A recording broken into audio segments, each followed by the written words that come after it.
Hi fam, welcome back. We are going to be doing 3 different rituals today with a money bowl included. We do have certain materials that are going to be needed and required. Please do not trip out about these. These are very simple, very basic materials that you need. I do just want to say before I get started, the reason why I chose these 3 different types of rituals and including a money spell or a money bowl included is because of the energy of Cancer. As of you know, the new moon is in Cancer, Jupiter is in Cancer, and I believe also the sun is in Cancer. That is a Kazemi. And related to that Kazemi, Cancer is obviously a crab. And if you know any Cancers, you probably know that they're a little bit sensitive.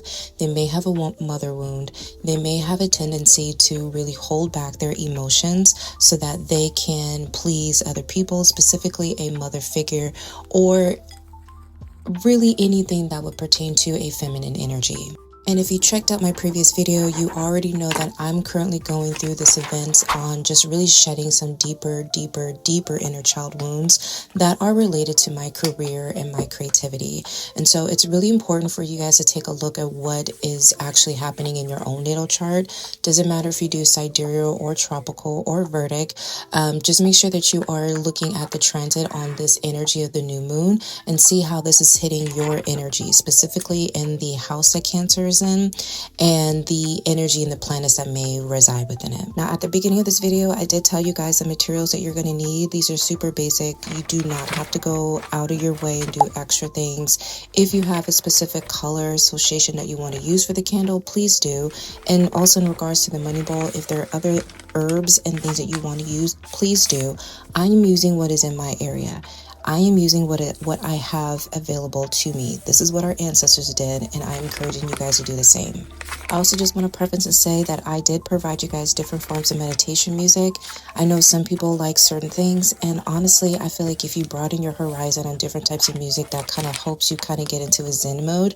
That is the best way for you to pretty much connect to your higher self or your inner child or your spirit guides in any way. Help your brain decompress from being so active. It's going to help, I promise. Now, for the first ritual, we are going to be letting go. This is really setting ourselves for success and diving in deep into really removing those subconscious, deep, wounded feelings about ourselves, about the women in our lives, about our creativity, or anything really related to the 4th house or where your Cancer energy lies within your natal chart. Release it. If you need to meditate, please do. So the journal prompt that I use, I will put it up here for you guys if you need to use it, but please utilize this time to write down. It is probably the best way for us to get out of our mind is to write the crap that is in our mind.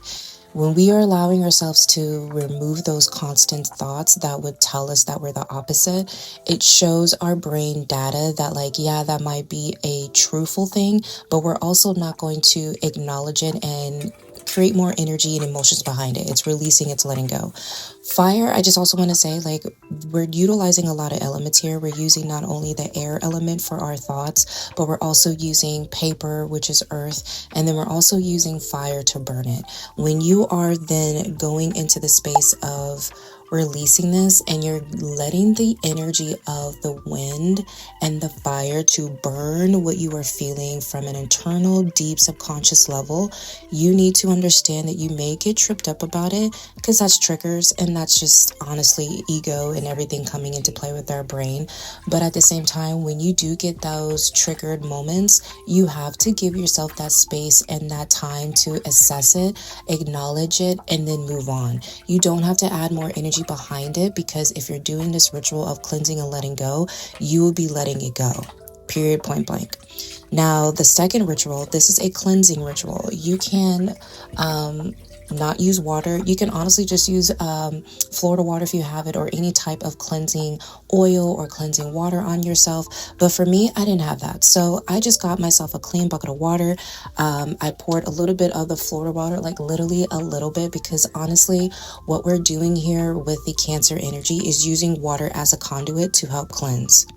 Water is a beautiful cleansing healing element that you can use. And so not only am I cleansing my mind by removing those negative thoughts and releasing it, but I'm also giving myself that energetic feel of cleansing my physical body, cleansing my hands, because my hands are constantly moving. My hands are constantly touching and grabbing and associating and energetically aligned to certain things.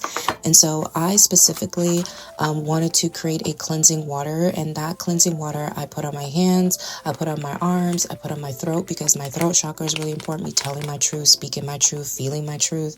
And then I also put one of my own sigils on my forehead with the cleansing water, and then I put that to the side. Now for the candle magic, I love the candle magic. Okay, so with the letting go ritual of writing it all down, right? The cleansing ritual was kind of tying that in, but also not at the same time. This candle magic, this is going to help ignite that.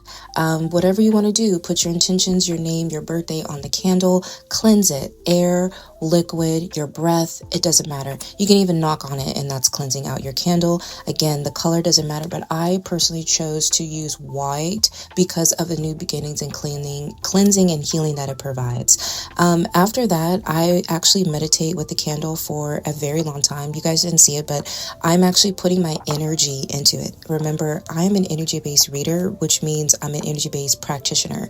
Energy is everything. Energy cannot dissipate. And so your energy fuels your magic. Your energy fuels what you're doing. And so when I made that candle, it was related to the things I was letting go, but it was also embracing new things into this new chapter for me. And then I prayed. And then I just watched the flame for a little bit to make sure that was good. And then we moved on to the last spell or ritual, which is the money bowl. Now, I particularly like a more ceramic or glass bowl. Please do not use plastic.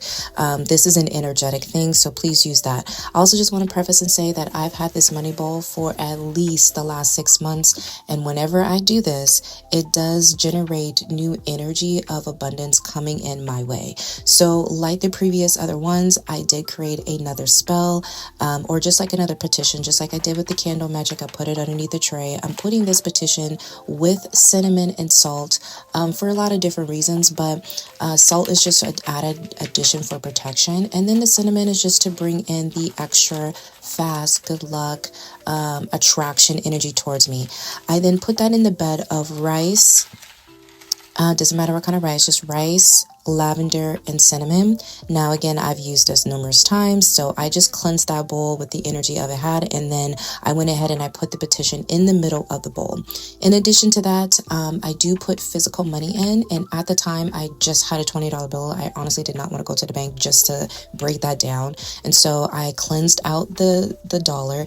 I also did put my name on that bitch. You're damn right. Money is not real, and this is going to come back to me tenfold. So damn right, I'm putting money on that. And then I put that in there. Now, all the crystals, like I mentioned before, are associated in different ways. There's pyrite, there's aventurine. I put citrine in there. I put in different. I forget that middle one. Don't get mad at me, but I got it in Arizona, and it is an abundance intuition crystal. I just forgot what it is. In addition to that, I added cloves, star anise. I added some additional seashells in there, cinnamon sticks, bay leaves. Bay leaves, you can actually write whatever your intention is onto them. I just kind of cleansed mine, reamped what I put on there and put it back in there. And then pretty much that's it. Oh, in addition to that, I did put a whole bunch of freaking coins in there. Now, if you know who I'm referencing to this on the coins, but this is for my ancestors and the goddesses that I do have contact and have a relationship with. And so some of these items, you guys probably have a good idea who I may be talking about. But I really do add in all the different ingredients or items into my bowl so that it's my energy, but it's also energy that's pertaining to my ancestors and people that I'm giving my energy and requesting this money and abundance to come to. Now, it wouldn't be me if I did not do a tarot reading afterwards, because honestly, if you don't do a reading after you do your magic or just like any type of ritual, I feel like, what are you doing? Because those are just an intuitive tool to help you get more intuitive, get more clarity in what you really are trying to connect with. And was that something that actually happened, or was it something that actually fits? Are you missing anything? anything. This is also a very good time to continue to watch your candle. Make sure that it's in a safe space. You watch how the flame goes, meditate with it. This is a good time to just like be in the energy of what you're asking the universe, God, divine, to bring you, and to assess that. And so I asked for 2 cards. 1 card for the candle, 1 card for the money bowl. At the bottom of the decks, I did get the Queen of air, which is honestly very fitting. We did a lot of air energy today, but also just keep my head above the clouds. Like, if I know there's certain things that are going to be coming out, which it will, I need to have discernment and speak my truth and stand up tall and really be in that communicated boss bitch. Now, for my candle magic, I got the Page of Pentacles, which is like looking at your life from a new perspective. You got from 1 to 10, which is abundance and generational, or like wealth in general. So how can you flip that? What is a good way to think positively and new about your new venture? And then for me to get the 4 wands for my money bowl, I already know my ancestors and family members are going to be working towards that. And every single time I see the number 1 or 111, they're working in my favor. In addition to that, the bottom of the deck just screams more, I had literally the 4 Pentacles and the 8 of Pentacles. The more I'm letting go of control and just putting energy behind myself and my foundation and thinking positively about it, things are going to change for the better. I hope this helped you guys so much. Please let me know if it did. And I will see you guys at the next video. Bye, guys.